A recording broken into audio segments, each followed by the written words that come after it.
Hello and welcome back to Supposedly Fun. My name is Greg. I am here today in celebration of the Women's Prize because they are going to be announcing the winner of the 2022 Women's Prize for Fiction on June 15th. And in anticipation of that, I really wanted to focus in on a conversation that the Women's Prize organization has been having in the build up to the prize. I did a slight prediction in my last Friday Reads video, kind of not really, but if you want to check it out, it will be in a link in the description box down below. But this conversation that they are having is about men reading women and how often men don't read books by women. And I'm going to link two different articles down below. The first one is the page on their site where they talk about a survey that they did about books by women that men should read. And the other one is an article where they sort of introduce the topic, and I'm going to take two quotes from it to explain it really quickly. So what they say is, for the top 10 best-selling female fiction authors, who include Jane Austen, Margaret Atwood, and Agatha Christie, only 19% of their readers are men and 81% women. But for the top 10 best-selling male authors, who include Charles Dickens and J.R.R. Tolkien, as well as Lee Child and Stephen King, the split in readers is much more even, 55% men and 45% women. And then skipping ahead, this is not a habit picked up in adulthood. Recent research by End Sexism in Schools found that in the KS3 English curriculum, 77% of schools teach only one or no whole texts by female writers. No Jane Austen, no Toni Morrison, no Emily Dickinson. And that is kind of appalling. One, that they don't really teach books by women, but two, that men so overwhelmingly do not read books that are written by women. So, as a man, I wanted to highlight this list, go through the books that their survey said are the 10 books that men probably should catch up on and read, see if I've read them, and think about if there are other books that I would recommend as well. I am very aware that as a man, maybe I'm not the best person to be recommending books by women and engaging in this conversation as if I am the expert. I am not the expert. I'd say certainly go check out other videos and links to people who read books by women. But I do read a lot of books by women, and therefore I do have opinions. Some of my favorite books are by women. I looked at my top 10 reads of 2022 so far, and only 2 books in that top 10 are by men. The rest are by women. So just want to explain, I know I'm not an expert. I'm not trying to tell anybody that I am an expert and that I know better, but I did want to highlight this issue because I think it is very important to talk about and get out there and have more recommendations. I will say that the list has a bit of a recency bias. There is only one book that was published prior to 1960, I believe. And obviously there are a lot of books by women that would have been published earlier than that you could include. I'm not going to talk about the Brontes because I've actually never read a book by the Brontes, but certainly any one of them could have been on this list. And in the interest of time, I think we should probably start getting to the list. So I'm going to refer to their article as I go through, and each book has a quote from somebody about why it's important and a little bit of a very short blurb about it. The first one is The Handmaid's Tale by Margaret Atwood. This was published in 1985, and the quote is, "This book would encourage men to reflect on the horrors of a world that might seem fictional and shocking to them, but is in reality recognizable and devastating for women across the globe, even today." That quote is from Laura Bates, an author, and I think that quote really brilliantly sums up why The Handmaid's Tale is such an essential book and why it has had such a resurgence in recent years. When it was published in 1985, this was dystopia, or considered dystopia, and for a long time was, even though my understanding is that Margaret Atwood based all of the events in this book and the setup of the Republic of Gilead on actual things that happened. Like, it's all actually real. But it's supposed to be dystopia. And unfortunately, in recent years, it has started to seem uncomfortably real or recognizable, which makes it even more urgent and is a good reason why even more men should read it. Their blurb is, "The world created by Margaret Atwood is compelling and terrifyingly real. The Handmaid's Tale is a classic work of feminist fiction set in a dystopian America that speaks afresh to every new generation of readers." Spoiler alert from when we get to the end and I talk about what I would like to see on this list. I absolutely think this is a book that should be on this list and that men should read. 100%. The next one goes a little further back. It's To Kill a Mockingbird by Harper Lee, published in 1960, a winner of the Pulitzer Prize. The quote is, "One of the greatest books I've ever read. It opened my young eyes to the civil rights issues in America whilst also providing me the greatest male/father role model I'd ever read. Sure, I wanted to be Elvis or Bruce Lee, but I never quite shook wanting to be Atticus Finch." That quote is from Sanjeev Bhaskar, an actor, comedian, and presenter. And their little blurb is, "Told through the young eyes of Scout and Jem Finch, Harper Lee explores the irrationality of adult attitudes to race and class, taking readers to the roots of human behavior in the Deep South of the 1930s. Now, this is something I see a lot when people say it's told through the young eyes of Scout and Jem. And yes, Jem is a huge presence in this book. He is the brother of the protagonist, Scout, but I can't help but think Scout is the person you see. She's the prism that you see everything in this book through. So it's really Scout, more so than anyone else. And that's fine. I think there are so many indelible characters that it's really interesting to, or not interesting, it's really possible to latch onto them and say things like that. But the other thing that's really interesting about this book is I've read it multiple times and at multiple different ages and points in my life. And I find something different to latch onto every time. I think it's a beautiful book. I think it holds up. You can make an argument against it to say that it kind of allows white people to feel good about themselves in a way. It doesn't really go in too hard about white people being complicit. Although I would say in many ways it does, but there are people who feel that it kind of lets people off a little easily. And I get that. I see that. But ultimately, I think it's an optimistic book. It's a hopeful book. And I think that's where there's a little bit of room for that type of argument. But ultimately, I really do think it does sort of condemn the attitudes of white people toward people of color in this country.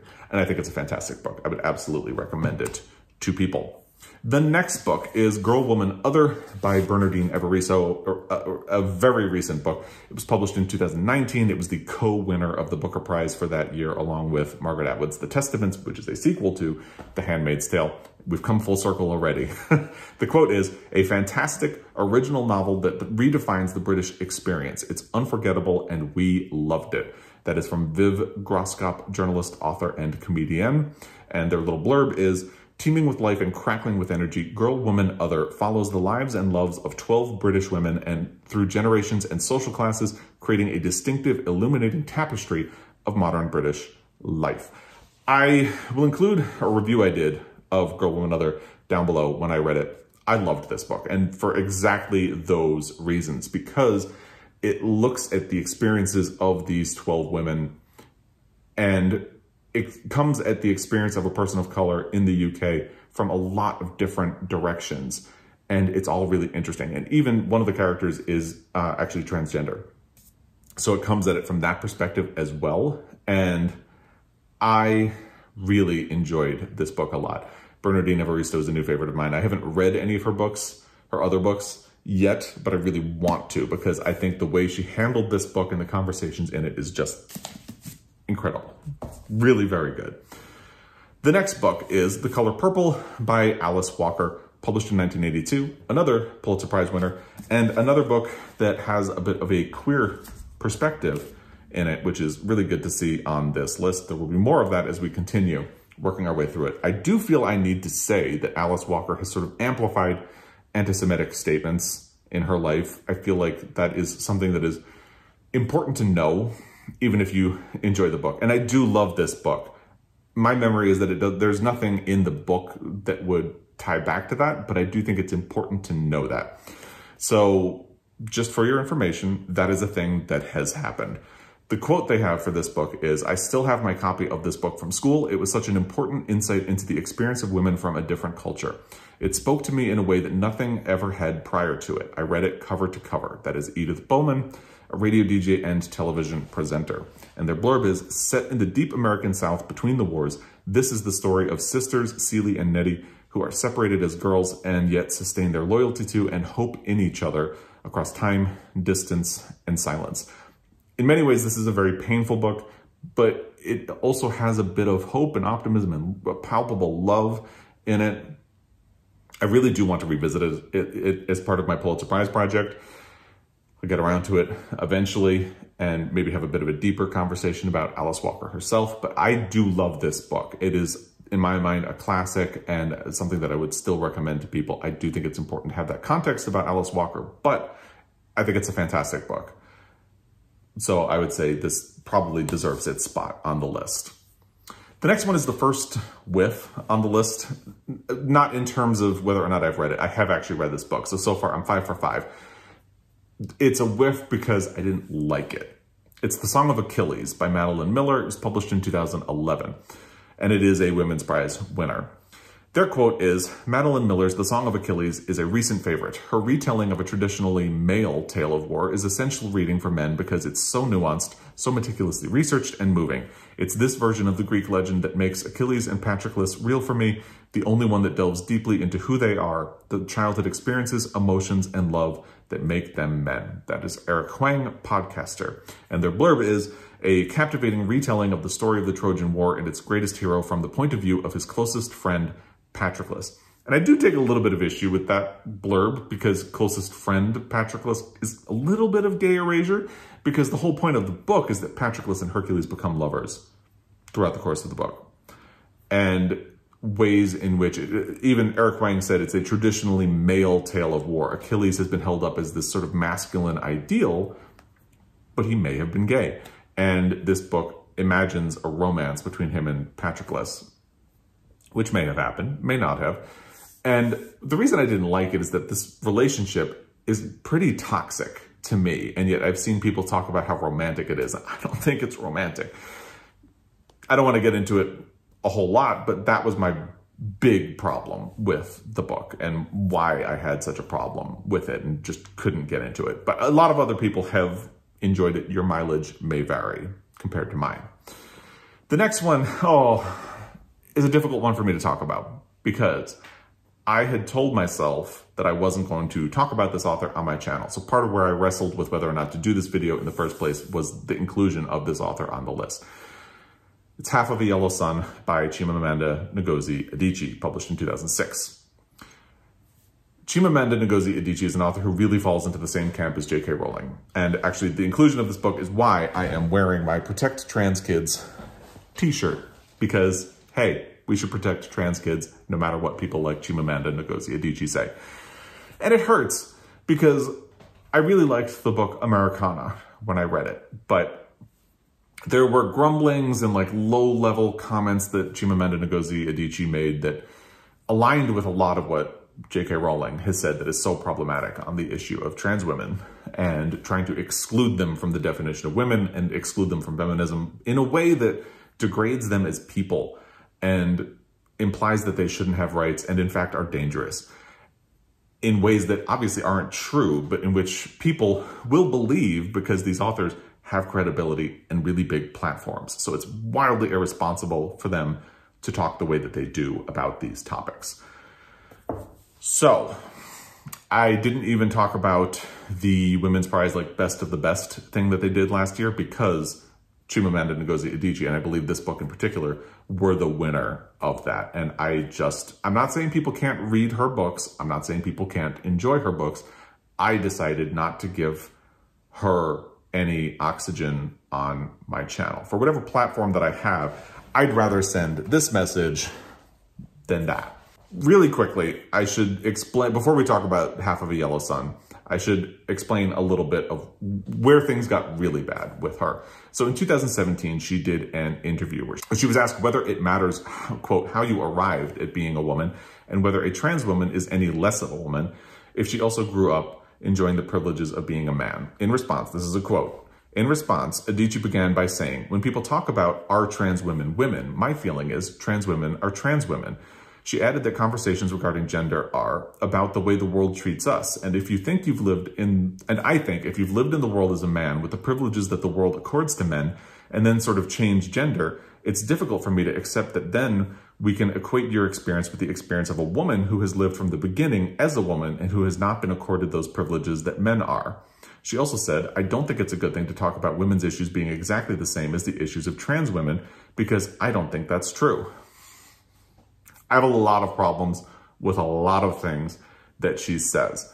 And that is something that kind of on the surface almost feels like it could be reasonable because, yes, people have different experiences. That is true. However, that's true of everything.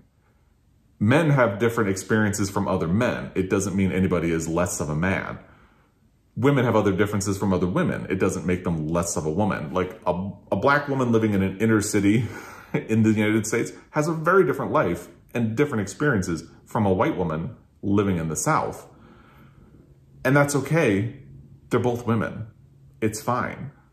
So to say a trans woman can't be a woman because they have a different set of experiences is really dumb and inappropriate, wrong, just bad. And I don't want to make this whole video about this, but I feel like I should explain why, to me, she is a problematic author and why I don't talk about her on my channel anymore. And I'm using this as an excuse to bring it up and talk about it because I think it's important. She has a much bigger platform than I do. And for her to be spreading these lies and falsehoods, and it's bad. It's not good. So, you know what? I'm not even going to talk about the blurb of the book. I will just say I have not read it. It was a decision not to read it. It's not that it passed me by and I wasn't aware of it. I actively chose not to read it because of all of these things that I have talked about, and I will actively choose not to read it in the future. And that's all I will say about that topic. And we can move on to the next one, which is another whiff for me. I did read most of it, but I DNF'd. It's The Goldfinch by Donna Tartt. Published in 2013, it is a Pulitzer Prize winner. Their quote is, "It's a book you become engrossed with and invested in so quickly that you desperately want to know what happens, but really don't want to get to the end." That is by Christian Guru Murthy, a journalist. Their blurb is, "A profound meditation on loss and belonging that doubles as a compelling psychological thriller. The Goldfinch follows the trials and tribulations of Theo Decker from urban metropolis to parched desert and dusty antique store to Manhattan high society." It's fine. I didn't really enjoy it all that much. Like I said, I DNF'd it. I just didn't find it compelling, didn't find it like a thriller, didn't find it like a drama. I didn't think it was really doing anything interesting. I have heard that I should read The Secret History, which is Donna Tartt's previous book, but to me, there's just nothing really particularly special about The Goldfinch. The next book is Frankenstein by Mary Shelley, and this one I have not read. I have kind of pretty consistently told myself I should read it, never have. This is by far the oldest book on the list. It was published in 1818. They don't have a quote, they just have a blurb. One of the best-known Gothic novels, Frankenstein is both a haunting, uncanny novel about the dangers and temptations of scientific progress and an enduring investigation into what it means to be truly human. And one of the things that is truly astonishing about this book is that Mary Shelley was incredibly young when she published this book. I don't think she was even 20. She was somewhere in that zip code, but I don't think she was even 20. And that is, wow. To have written a book like this that has lasted as long as it has at such a young age is really impressive, just really impressive. I do really want to read it. I have not gotten around to it yet. The next book, we are into the final two at this point, is The Poisonwood Bible by Barbara Kingsolver, published in 1998. I'm so thrilled that this book made it onto the list because I love this book. Their blurb is, "The Poisonwood Bible by Barbara Kingsolver. I remember thinking I had never read anything like it before, that the Price family were all brilliantly realized, that the Belgian Congo was terrifying, and that missionaries were nuts." That quote is from Simon Mayo, radio presenter and best-selling author. Their blurb is, "In 1959, a fierce evangelical Baptist takes his family and mission to the Belgian Congo. They carry with them to Africa all they believe they will need from home, but soon find that all of it is calamitously transformed on African soil." I think this is a brilliant, intelligent book, very powerful emotionally. I love it. It was a finalist for the Pulitzer Prize that year, and I need to reread The Hours because I believe that's the book that it lost to, but I've always in my heart thought that this should have won instead. I love it. I think it's fantastic. Really glad it was included on this list. And then the final book on their list is The Vanishing Half by Brit Bennett, another very recent book published in 2020. The quote is, "I consider The Vanishing Half to be one of the most exceptional books I've read in recent years. Bennett grapples with the far-reaching and deeply historical issue of race, colorism, and power, alongside home, belonging, and community, refracted through the most accomplished and seductive storytelling." That quote comes from Bernardine Evaristo, who we have already talked about. She is obviously an author. And their blurb is weaving together multiple strands and generations from the Deep South to California, from the 1950s to the 1990s. This is a story that considers the lasting influence of the past as it shapes a person's decisions, desires, and expectations. I think it's a beautiful book. And I really love its exploration of identity and generational trauma and traumas of the past and things like that, and how you can shape your own identity over time. I think it's a fascinating book. I know there are people who have had troubles with it. I loved it, and I think it's great. So those are the books that are on their list. And I want to talk about some books and authors that I think are missing from here. Now, again, I'm limiting this to authors that I have read, so you won't see any Brontes on here. But I'd also love to hear from you which books you think should be on that list. To me, the most glaring omission from that list has to be Toni Morrison.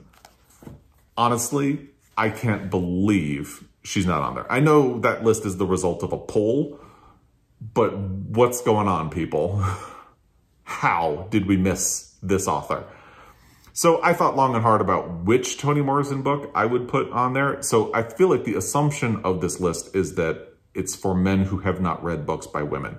And in comments, when people have asked me where I would recommend starting with Toni Morrison, I have said The Bluest Eye. I feel like this is a good starter book for Toni Morrison.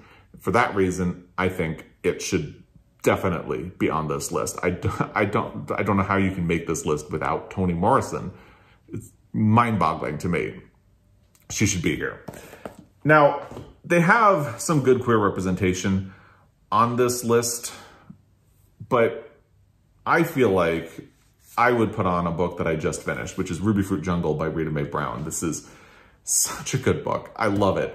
And I feel like it really shows cisgender heterosexual men what it's like to be a queer person in this country, especially, and what it's like to be a woman in this country, because the protagonist, Molly Bolt's options in life are really heavily limited. First, because she's a woman. Second, because she's a lesbian. And the ways in which she tries to make her own way in the world and the ways in which she succeeds and fails are important for people who don't have that life to understand and know. So I would say this really should be on the list.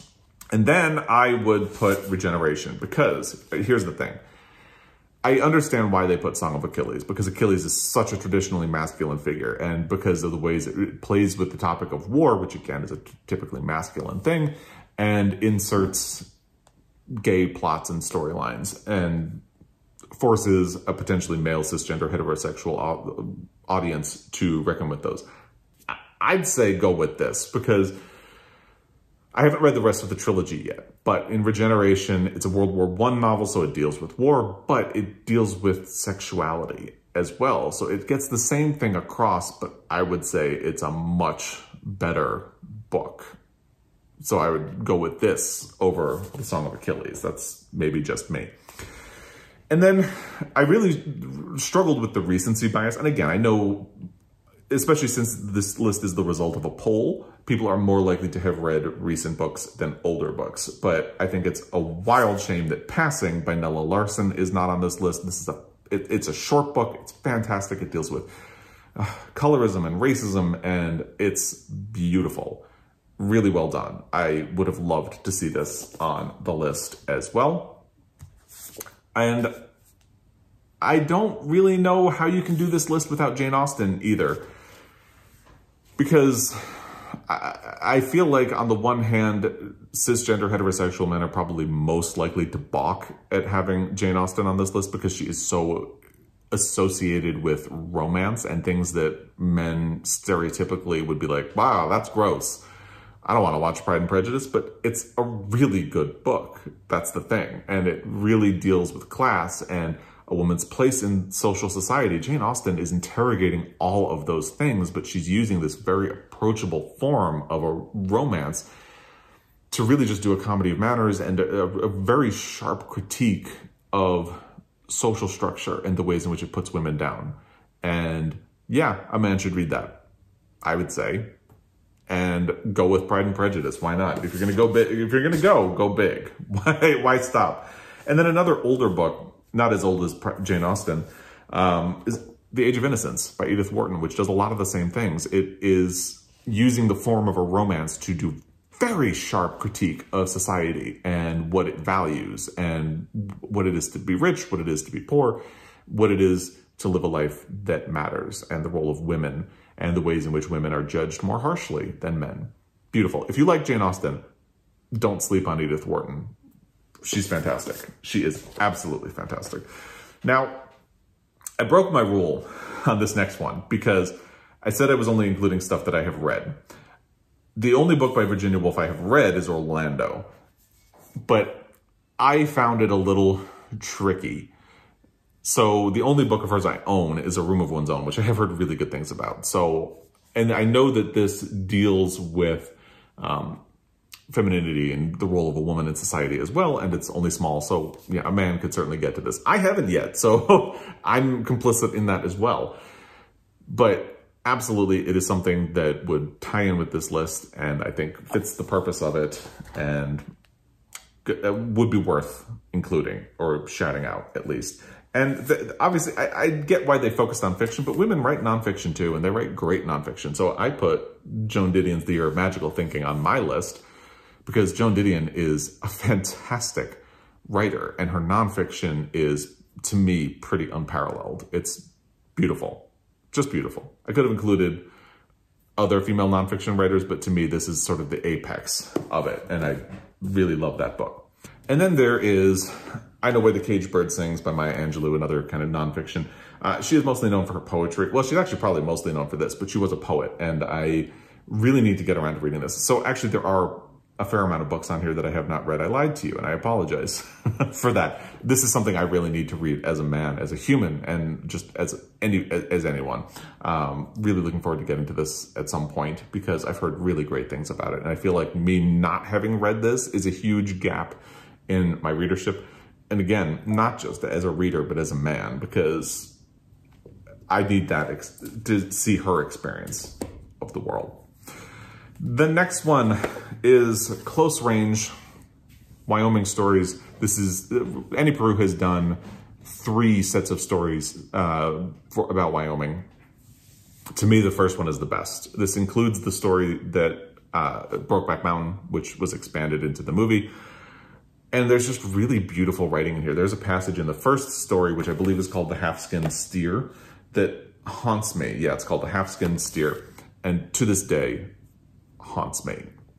Really beautiful, powerful writing, little bit of queer representation, and just stunning storytelling. Absolutely fantastic. It is my favorite Annie Proulx that I have read so far. I've only read one Sarah Waters book, which was The Paying Guests, but Tipping the Velvet is one that is frequently recommended to me, and it's one that I have here, so I could hold it up. But yeah, I'd say she is an author who sometimes, like, The Paying Guest almost plays with thriller conventions in some ways. So if that's why they're going to include something like the Goldfinch, I'd almost rather see Sarah Waters than that, being honest. And then there is Marilynne Robinson. I'm putting Gilead here, partially because one of the things that stands out to me, I read this and I wasn't sure I liked it when it was first published, but I was also young, and sometimes you appreciate things more when you get a little bit older and have a little more life experience. I think I will fully enjoy this on a reread, especially since when I purchased this copy of this, I read the first page and almost started to cry. And kind of like that, the blurb about To Kill a Mockingbird, somebody said they wanted to be Elvis, wanted to be Bruce Lee, but never really shook wanting to be Atticus Finch either. This is a book about fatherhood in a lot of ways by a woman, and it is extremely profound. Can't wait to reread this book. I'm really looking forward to it. And then Louise Erdrich. This is my favorite of her books, The Plague of Doves. I think she's a fantastic author. She has Native storytelling, Native American specifically, and I think that's worth exploring because if you're not reading books by women, odds are you're not reading books by Native authors, and you should be doing that as well. So discover Louise Erdrich. You'll thank me later. And of course, Jhumpa Lahiri's Interpreter of Maladies. This is one of my favorite short story collections. The first story in this, A Temporary Matter, beautiful, absolutely beautiful, and not that long of a book, so easy to fit in. And I have undying loyalty to Jhumpa Lahiri thanks to this book, which I absolutely loved. So if I was in charge of this list, I know I'm not spending a lot of time on my choices, but I wanted to just kind of briefly mention all of them. If I was in charge, I would take out Chimamanda Ngozi Adichie for the obvious reasons, and I would say, what's on my t-shirt instead? I would take out the Madeline Miller, and I would take out the Donna Tartt. I think the others can stand. I might have a little bit of quibbles with some of them, but I think there are some really good choices in there. Girl, Woman, Other, The Color Purple, The Handmaid's Tale, To Kill a Mockingbird. Those are really solid choices. Can't argue with them. So I would take out Adichie, Miller, and Tartt. I would say put in Toni Morrison for sure, The Bluest Eye. I think it's appalling that she is not on this list. And then I think I would include Louise Erdrich because, again, as I said, if you're not reading books by women, odds are you're not reading books by Native people. And that's something that you should correct as well. And I was originally going to say that I would swap in Regeneration by Pat Barker to sort of specifically take place of the Song of Achilles, but actually, I'm going to say Rubyfruit Jungle. I talked myself into it as I was filming this video. So I would take out Adichie, Miller, and Tartt, and I'd put in Toni Morrison, Rita Mae Brown, and Louise Erdrich. But again, I would love to hear what you would think of this list, what you would like to see on it, what you think should stay on it, and all of that stuff. And if you are a man, who's your favorite female author? Let me know in the comment section down below. As always, I really appreciate your time. I will be back. Until next time, happy reading.